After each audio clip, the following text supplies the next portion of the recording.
Shambhu border से किसानों का दिल्ली कूच, किसानों के जत्थे को रोकने की कोशिश, किसानों पर दागे गए आंसू गैस के गोले। बीएसएफ का 60वां स्थापना दिवस, केंद्रीय गृह मंत्री अमित शाह हुए शामिल, कहा बीएसएफ के रहते मुझे परवाह नहीं।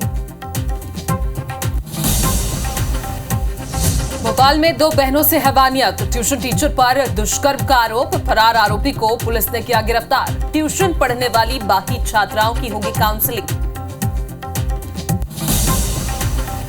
रायपुर में सीजीपीएससी परीक्षा घोटाले में एक्शन, सीबीआई ने आयोग के पूर्व परीक्षा नियंत्रक आरती वासनिक को किया गिरफ्तार। दीपक बैच ने कहा जिसने भी की है गड़बड़ी उन सभी पर कार्रवाई हो। इंदौर में सिंगर दिलजीत के शो का विरोध, कलेक्ट्रेट के बाहर हिंदू संगठन के कार्यकर्ताओं ने किया प्रदर्शन। पूर्व मंत्री उषा ठाकुर ने कहा राष्ट्रद्रोही गतिविधियों के लिए इंदौर में जगह नहीं।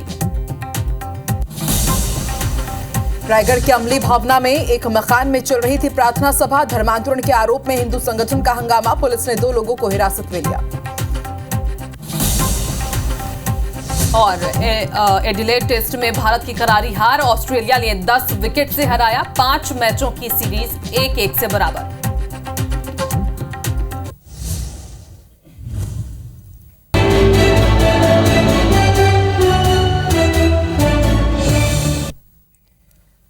नमस्कार, 5:25 खबर में स्वागत है आप सभी का। मैं हूं आपके साथ छाया चौधरी और मैं हूं आपके साथ आकांक्षा पांडे। तो देश और दुनिया में शाम 5 बजे तक क्या कुछ रहा है खास, बड़ी खबर कौन सी है, पूरा अपडेट आपको मिलेगा।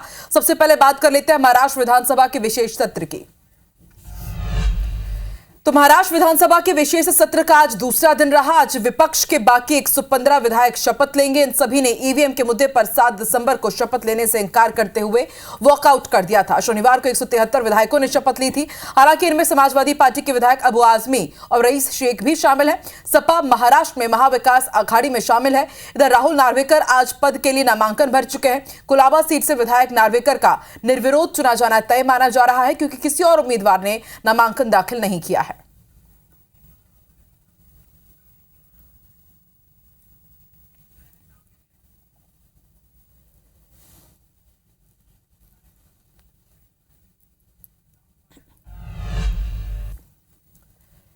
इधर केंद्रीय गृह मंत्री अमित शाह रविवार को जोधपुर में बीएसएफ के 60वें स्थापना दिवस परेड में शामिल हुए। उन्होंने परेड का निरीक्षण किया। परेड से पहले बीएसएफ विंग के स्वदेशी हेलीकॉप्टर ध्रुव ने आसमान से सुरक्षा का जायजा लिया। गृह मंत्री को सुबह ठीक 11 बजे बीएसएफ की जीप में एसटीएस स्थित परेड ग्राउंड के मुख्य मंच तक लाया गया। उधर गृह मंत्री सर्किट हाउस परिसर के पास लगी सरदार वल्लभ भाई पटेल की मूर्ति का अनावरण भी करेंगे। इसके अलावा जनसभा को संबोधित करने का भी कार्यक्रम रखा गया है। केंद्रीय गृह मंत्री अमित शाह ने कहा कि जब भी सीमा से कोई सूचना आती है किसी दुर्घटना के बारे में, तब देश के गृह मंत्री को जरा भी परवाह नहीं होती, क्योंकि बीएसएफ वहां मौजूद है। कि सीमा पर से कोई भी सूचना आती है किसी अप्रिय घटना की, और जब मालूम होता है कि वहां बीएसएफ का जवान मौजूद है, तो मन में देश के गृह मंत्री को जरा भी चिंता नहीं होती है। मेरे जवान है, उससे निपट लेंगे। पंजाब के किसानों का जत्था पैदल शंभू बॉर्डर से दिल्ली के लिए रवाना हुआ, लेकिन बॉर्डर पर हरियाणा पुलिस ने उन्हें रोक लिया। यहां पुलिस और किसानों के बीच बहस भी हुई। हरियाणा पुलिस ने किसानों से दिल्ली जाने की परमिशन मांगी है। उनका कहना है कि बिना परमिशन के वो दिल्ली नहीं जा सकते। इसके बाद किसानों ने बैरिकेडिंग तोड़ने की कोशिश की। इस पर हरियाणा पुलिस ने आंसू गैस के गोले दागे। किसान केंद्र सरकार से फसलों का न्यूनतम समर्थन मूल्य की गारंटी के कानून समेत 13 मांग कर रहे हैं। इससे पहले 6 दिसंबर को भी किसानों ने दिल्ली कूच करने की कोशिश की थी, लेकिन हरियाणा पुलिस ने तब उन्हें रोक दिया था। आंसू गैस के गोले दागे गए थे। 8 किसान भी घायल हुए थे। इसके बाद किसान वापस आ गए थे।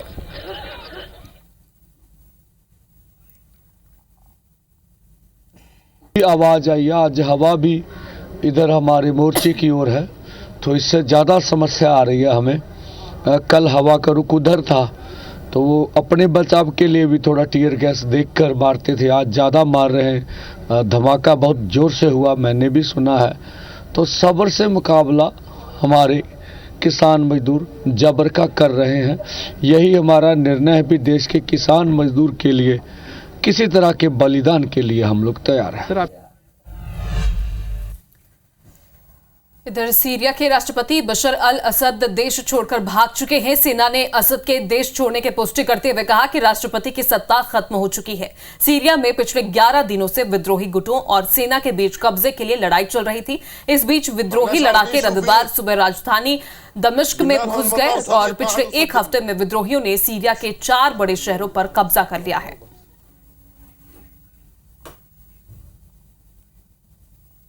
तो सीरिया की राजधानी दमिश्क में विद्रोही लड़ाके घुसे और कई दिनों से यहां पर विद्रोह की स्थिति देखी जा रही थी। फिलहाल वहां के राष्ट्रपति वहां से भाग चुके हैं, जिसके बाद अब वहां पर राष्ट्रपति शासन भी खत्म हो चुका है। फिलहाल इसकी जानकारी सेना ने दी है। प्रदर्शनकारियों ने हाफिज अल असद की मूर्ति भी इस दौरान गिरा दी थी।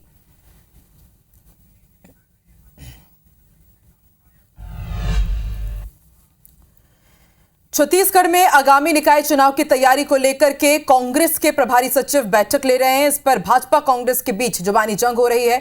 स्वास्थ्य मंत्री श्याम बिहारी जायसवाल ने चुनाव आते ही कहा है कि अब कांग्रेस खरगोश की तरह दौड़ेगी। वहीं भाजपा सतत रूप से कछुआ चाल से चलती रहती है। अभी चुनाव है तो कांग्रेस ही बड़े बड़े दावे करेंगे, जिस पर पूर्व मंत्री अमरजीत भगत ने कहा कि बीजेपी की कछुआ चाल नहीं है बल्कि गिद्ध जैसी नजर है। दूसरों को मिली बहुमत को वो अपना बताते हैं। छत्तीसगढ़ में कांग्रेस निकायों में इस बार अच्छा प्रदर्शन जरूर करेगी।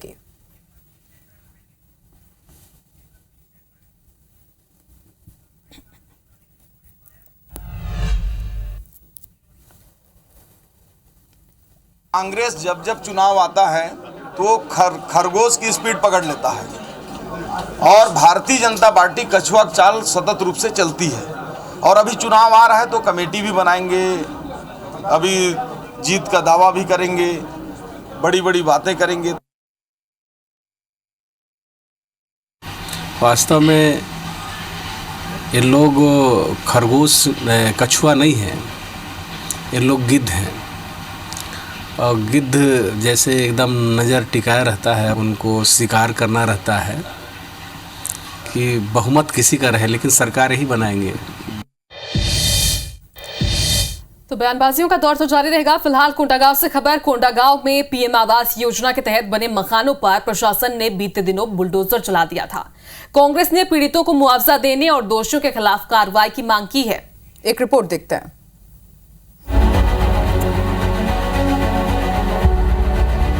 कोंडागांव जिले के फरसगांव के पूर्वी बोरगांव में प्रशासन ने कार्रवाई करते हुए एक ग्रामीण के निर्माणाधीन पीएम आवास को तोड़ दिया। इसके बाद ग्रामीण आक्रोशित हैं। प्रशासन का कहना है कि कृषि विज्ञान केंद्र को आवंटित की गई 25 एकड़ जमीन पर अतिक्रमण कर दिया गया था। इसी वजह से अतिक्रमण हटाया गया और घर तोड़ा गया, जिसके बाद प्रशासन और स्थानीय लोगों के बीच जमकर विवाद हुआ। कृषि विज्ञान केंद्र केवीके की जो भूमि थी उसके भाग पर उनका अतिक्रमण करके जो पक्का मकान बना था उसके अलावा वो नया मकान बना रहे थे जो कि पीएम आवास नहीं था। जानकारी मुझे बताया गया है, उसके अनुसार उनको आवास स्वीकृत होकर 2 किस्त उनको जारी हुआ है। लिंक के स्तर आने के पश्चात दूसरा किस्त जारी होता है। जबकि पीड़ितों का कहना है कि उन्हें ये पहले क्यों नहीं बताया गया कि इस जमीन को लेकर विवाद है। उन्होंने इस घर पर 4 लाख रुपए खर्च किए हैं। पीएम आवास योजना की 2 किस्त भी उन्हें मिल चुकी हैं। फिर अब प्रशासन को ये याद अभी कैसे आई? 2 किस्त मिल गया था तो उसी को बनाया था। 4 लाख खर्चा भी हो गया था सर, उसमें पूरा ढलाई लेवल हो गया था। उसको आके बिना कुछ नहीं देके, नोटिस नहीं देके ऐसे ही तोड़ दिया सर। उनको फर्स्ट किस्त जारी हो चुका है, उसके बाद सेकंड किस्त भी उनको 60,000 रुपये मिला है। इस हिसाब से उसको 1 लाख रुपया पीएम आवास योजना से आवास के लिए मिल चुका है। पूर्व विधायक और कांग्रेस के नेता संतराम नेताम ने पीड़ित को मुआवजा देने और दोषी अधिकारियों पर कार्रवाई की मांग की है। बीजेपी का कहना है कि दोषियों पर कार्रवाई होगी। जब उनको तोड़ना ही था तो नोटिस देना था, या तो उसके पहले जब लेआउट दिए तब तोड़ देना था। मैं मांग करता हूं सरकार से कि उसका मुआवजा भी मिलना चाहिए और साथ में इस प्रकार से जो किए हैं दोषी व्यक्तियों पर कार्रवाई भी होना चाहिए। अधिकारी जो है वो जब प्रधानमंत्री आवास बनाते हैं तो इस बात का ध्यान रखें कि आने वाले समय में टूटना नहीं चाहिए। सवाल यह है कि इस पूरी प्रक्रिया में दोषी कौन है और किसकी लापरवाही की वजह से पीएम आवास योजना के तहत बन रहे घर को तोड़ना पड़ा। अगर सिस्टम में इतने लापरवाह लोग होंगे तो फिर आम जनता को योजना का लाभ कैसे मिलेगा, ये सबसे बड़ा सवाल है। प्रकाश नाग, IBC 24, केशकाल। मध्य प्रदेश के नेता प्रतिपक्ष उमंग सिंघार रीवा के दौरे पर रहे। यहाँ सिंघार ने कई मुद्दों पर राज्य सरकार को घेरा। उन्होंने कहा कि प्रदेश में 50% भी बोवनी नहीं हो पाई है और खाद की भारी कमी है। सिंघार ने मुख्यमंत्री पर निशाना साधा और कहा कि मुख्यमंत्री लंदन में डायनासोर के अंडे देख रहे थे, जबकि उन्हें उन देशों का दौरा करना चाहिए जहां से खाद लाई जा सके। वहीं कृषि मंत्री पर भी तो उन्होंने तंज कसा और कहा कि प्रदेश सरकार के कृषि मंत्री को तो ये तक नहीं पता कि खाद आती कहां से है। वहीं स्वास्थ्य सेवा की बदहाली को लेकर कहा कि स्वास्थ्य सेवाओं में बुनियादी सुविधाओं का अभाव है और जांच सैंपल के नाम पर करोड़ों रुपए का भ्रष्टाचार फर्जीवाड़ा प्रदेश भर में हो रहा है। साथ ही डिप्टी सीएम राजेंद्र शुक्ल पर उन्होंने तंज कसा और कहा कि प्रदेश के डिप्टी सीएम हैं, अपने ही गृह जिले में मरीजों को मुफ्त दवा नहीं दिलवा पा रहे हैं। इसके अलावा उन्होंने बांग्लादेश में हिंदुओं पर हो रहे अत्याचार को लेकर कहा कि बीजेपी हिंदू राष्ट्र बनाने की बात तो करती है, लेकिन बांग्लादेश में हो रहे हिंदुओं पर अत्याचार के लिए कुछ क्यों नहीं कर रही। इधर इंदौर में रविवार को आयोजित होने वाले दिलजीत के कंसर्ट के पहले इंदौर में प्रदर्शन का दौर भी शुरू हो चुका है। आज विश्व हिंदू परिषद और बजरंग दल के कार्यकर्ता कलेक्टर कार्यालय पहुंचे, जहां उन्होंने कार्यालय का घेराव कर कंसर्ट के विरोध में प्रदर्शन किया। कार्यकर्ताओं ने आरोप लगाया है कि कंसर्ट में आज खुले आम शराब परोसी जाएगी, साथ ही मांस की बिक्री भी होगी। इधर दोसांझ के शो को लेकर पूर्व मंत्री उषा ठाकुर का बयान भी सामने आया है, जहां उन्होंने कहा कि राष्ट्रद्रोही गतिविधियों के लिए इंदौर में जगह नहीं है। देखिए, राष्ट्रद्रोही गतिविधियों में संलिप्त कोई भी दिल दिमाग इन शांत क्षेत्रों में, क्योंकि मालवा तो वो भूमि है जहाँ किसी प्रकार का कोई उत्पात बर्दाश्त नहीं किया जाएगा। 2047 का स्वर्णिम भारत जिस प्रकार की संतति, जिस प्रकार की युवा पीढ़ी की अपेक्षा करता है, वो संस्कारवान हो, चरित्रवान हो, भारतीय संस्कृति संस्कारों से रची बसी हो। अभी नाइट कल्चर अपन सब ने मिलकर बंद कराया, तो मुझे लगता है काफ़ी राहत सब लोग महसूस कर रहे हैं। रायगढ़ के अमली भावना में धर्मांतरण का मामला सामने आया, जहां एक मकान में प्रार्थना सभा चल रही थी, जिसे लेकर हिंदू संगठन के पदाधिकारियों ने हंगामा किया और प्रार्थना सभा के बहाने धर्मांतरण कराने का आरोप लगाया। इधर पुलिस ने सभा करा रहे 2 लोगों को हिरासत में लिया है। पूरा मामला कोतरा रोड थाना क्षेत्र का है। नीमच में कांग्रेस कार्यकर्ताओं के बीच मारपीट का मामला सामने आया है, जहां एनएसयूआई जिलाध्यक्ष और कार्यकर्ता आपस में ही भिड़ गए। दोनों के बीच हाथापाई और धक्का मुक्की हुई है। यह विवाद युवक कांग्रेस के प्रदेश अध्यक्ष की रैली के दौरान हुआ। सीजीपीएससी परीक्षा घोटाले में बड़ा एक्शन हुआ है। सीबीआई ने बड़ी कार्रवाई करते हुए सीजीपीएससी की पूर्व परीक्षा कंट्रोलर को गिरफ्तार कर लिया है। यहां आरती वासनिक को गिरफ्तार किया गया है। बताया जा रहा है कि उन्हें कोर्ट में पेश कर पूछताछ के रिमांड पर लिया जा सकता है। बीते 2 दिन से राजनांदगांव के उनके घर में उनसे पूछताछ की जा रही थी और अब उनके खिलाफ ये कार्रवाई की गई है। रीवा में एक बार फिर से आईबीसी 24 की खबर का बड़ा असर देखने को मिला, जहां शराबी हेडमास्टर को निलंबित कर दिया गया है। बता दें कि हेडमास्टर शराब के नशे में स्कूल पहुंचा था, जिसका वीडियो भी वायरल हुआ था, जिसके बाद कलेक्टर ने हेडमास्टर को निलंबित कर दिया।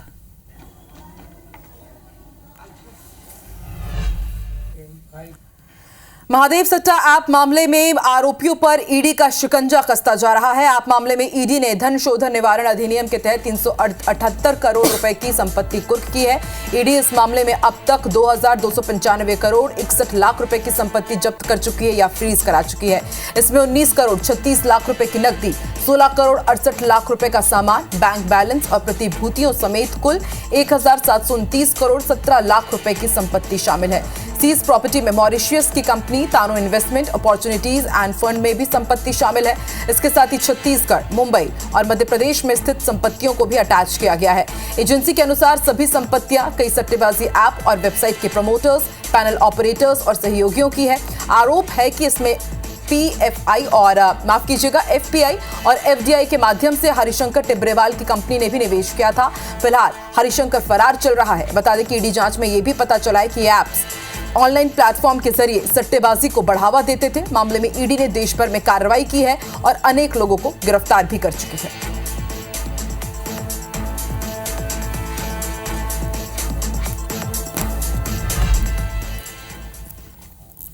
जम्मू कश्मीर के उधमपुर में 2 पुलिसकर्मियों ने एक दूसरे को गोली मारकर हत्या कर दी है। पुलिस अधिकारी के मुताबिक सुबह करीब 6:30 बजे उधमपुर के काली माता मंदिर के पास 2 पुलिसकर्मी के बीच वैन के अंदर बैठने को लेकर विवाद शुरू हो गया, जिसके बाद दोनों ने एक दूसरे को गोली मारकर हत्या कर दी। दोनों के शव गोलियों से छलनी पड़े पाए गए हैं। पुलिस ने इसे आपसी रंजिश का मामला बताया है। दोनों के शव को पोस्टमार्टम के लिए भेज दिया गया है। कल रात से लेके अभी तक हम लोगों ने आर्मी और एसओजी और सबको मिला के, सीआरपीएफ को मिला के पूरा एरिया सर्च किया है, अपनी नफरी वगैरह भी सब जगह लगा दी है। तो अभी वही सर्च चल रहा है, एरियल सर्वेलेंस वगैरह सब कुछ चल रहा है, तो देखते हैं आगे क्या होता है। बीजापुर जिले में एक बार फिर नक्सलियों ने पुलिस बेस कैंप पर हमला किया। 3 दिनों में ये दूसरा नक्सली हमला है। बीजापुर एसपी डॉक्टर जितेंद्र यादव ने कैंप पर फायरिंग की पुष्टि भी की है। बताया जा रहा है कि पामेड़ थाना अंतर्गत जीड़पल्ली पुलिस कैंप पर नक्सलियों ने हमला किया। पुलिस और नक्सलियों के बीच गोलीबारी हुई, जिसमें 3 जवानों को मामूली चोट आई है। जवानों का बेस कैंप में ही इलाज किया जा रहा है। पुलिस के बड़े अधिकारियों के माने तो इन हमलों के पीछे सेंट्रल कमेटी शीर्ष नेता हिडमा का हाथ है, जो खुद की जान की चिंता करते हुए आसपास के राज्यों में भाग रहा है। ऐसे में जाते जाते बौखलाहट में ये पुलिस कैंप पर हमला कर रहे हैं। निचले कैडर के मनोबल को बढ़ाए रखने की कोशिश कर रहे हैं।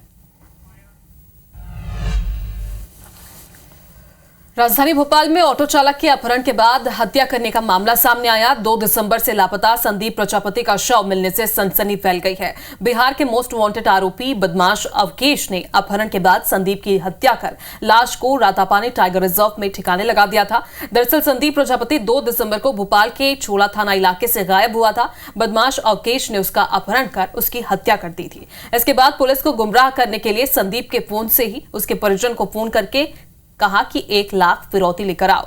पुलिस ने मोबाइल लोकेशन के आधार पर 3 दिन तक रातापानी टाइगर रिजर्व में सर्चिंग की, जिसके बाद संदीप का शव बरामद हुआ है। पुलिस तफ्तीश में यह पता चला है कि पिछले दिनों संदीप की बहन बदमाश की छेड़छाड़ का शिकार हुई थी। और आपको यह भी बता दें कि आरोपी बिहार में वांटेड घोषित है और पुलिस मुख्य आरोपी की तलाश में जुटी हुई है। पिताजी ने यह कंप्लेंट थाने में आके दर्ज की कि उनका लड़का जो है वो सलकनपुर जाने का बोल के गया है। न तो वो स्वयं आया है, न ऑटो आया है। जंगल में 100-150 मीटर अंदर भीतर एक डेड बॉडी होने की जानकारी मिली, चूँकि भोपाल का था, और उसके बाद बॉडी रिकवर करके अभी पीएम कराया जा रहा है। बीजापुर में नक्सलियों ने एक महिला की हत्या कर दी। नक्सली महिला को अगवा कर ले गए थे, जिसके बाद उसे मौत के घाट उतार दिया गया। और बड़ी बात यह है कि 48 घंटे के अंदर नक्सलियों ने दूसरी वारदात को अंजाम दिया है। इससे पहले एक और महिला को इसी तरह गला घोंटकर मार डाला गया था उसके परिवार के सामने। नक्सलियों ने आंगनबाड़ी सहायिका की हत्या की थी। लोदेड़ इलाके के मद्देड़ थाना क्षेत्र में इस वारदात को अंजाम दिया गया।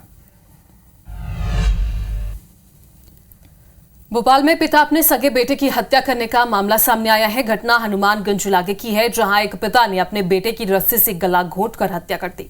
घटना की जानकारी खुद मृतक की मां ने थाने में दी है। इसके बाद घर पहुंची पुलिस ने आरोपी पिता को गिरफ्तार कर लिया है। आरोपी पिता के अनुसार बेटे को दोस्तों ने शराब पीने की लत लगा दी थी। वो आए दिन शराब पीने के लिए पैसे की मांग करता था।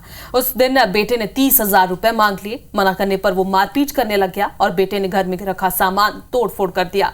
इसी से नाराज होकर पिता ने अपने घर में रखी हुई रस्सी से बेटे की गला दबाकर उसे मौत के घाट उतार दिया।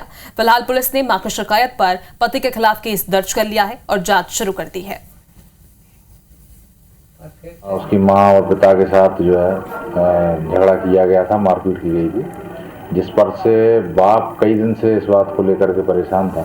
और कल जब उसने गुस्से में आकर के फिर देखा कि ये सब उसकी बर्दाश्त के बाहर हो गए, तो उसने कल रस्सी से उसका गला बांध के उसकी गला बांध करके उसकी हत्या कर दी। और आरोपी वृंदावन को तत्काल ही उसके निवास के पास से गिरफ्तार कर लिया गया। सूरजपुर में मामूली विवाद के कारण युवक की पिटाई का मामला सामने आया, जहां लाठी डंडों से युवक को पीटा गया है। पीड़ित युवक मानसिक तौर पर दिव्यांग बताया जा रहा है। घायल को इलाज के लिए अंबिकापुर रेफर किया गया है। जयनगर थाना क्षेत्र के सिलफिली गांव की घटना है।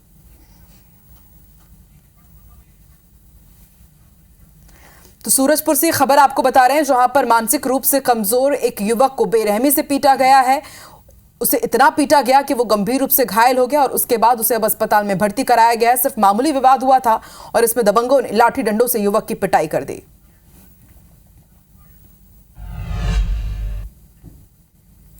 जांजगीर में 40 फीट की ऊंचाई से गिरकर सुपरवाइजर की मौत हो गई है। सुपरवाइजर निर्माण कार्यों को देखने पहुंचा था, जिस दौरान यह हादसा हुआ।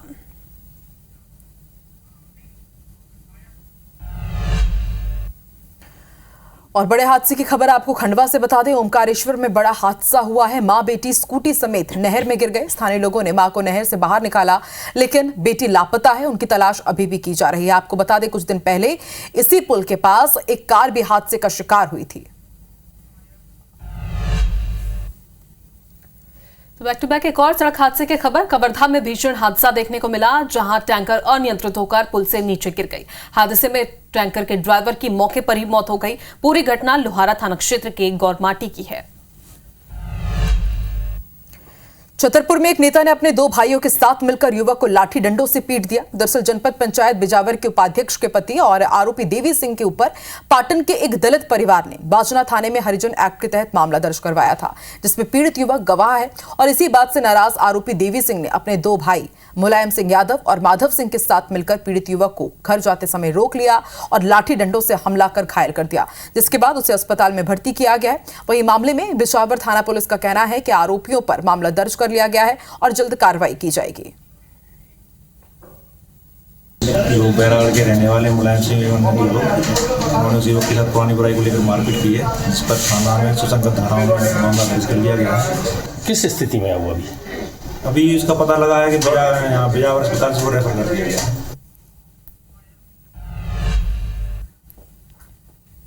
इंदौर में विदेशी करेंसी के साथ युवक गिरफ्तार हुआ है। युवक के पास से 26 लाख की विदेशी करेंसी जब्त की गई है। जहां कस्टम विभाग की टीम ने एयरपोर्ट से उसे गिरफ्तार किया। युवक शारजाह जाने की तैयारी कर रहा था, जहां युवक से पूछताछ में कस्टम विभाग की टीम जुटी हुई है। और इसी के साथ 5:25 खबरों में फिलहाल इतना ही। मुझे और छाया को दीजिए इजाजत। बने रहिए ABC 24 के साथ। नमस्कार।